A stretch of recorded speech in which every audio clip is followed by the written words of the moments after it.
Hi, how are you everyone? I hope and believe that you are doing pretty good by the grace of the Almighty.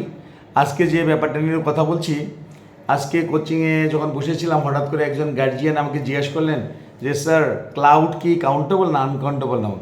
Cloud এখন countable noun হচ্ছে যেটা আমরা count করতে পারি, which we can count, আর uncountable noun হচ্ছে যেটা আমরা কাউন্ট করতে পারি না, that's mean which we can't count.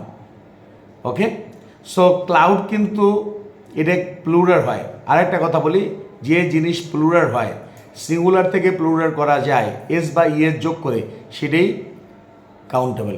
So clouds S হয়, এটা কাউন্টেবল নাউন। আবার মানি কিন্তু আমরা গুনতে পারি, যারা আমরা গরিব মানুষ আমরা কিন্তু গুনতে পারি 10 টাকা 5 টাকা করে, হ্যাঁ।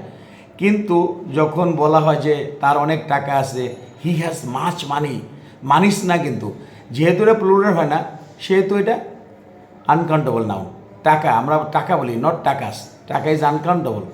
যদি বলা হয়তো গিভ মি 500 টাকাস, তাহলে এটা কাউন্টেবল হইতো।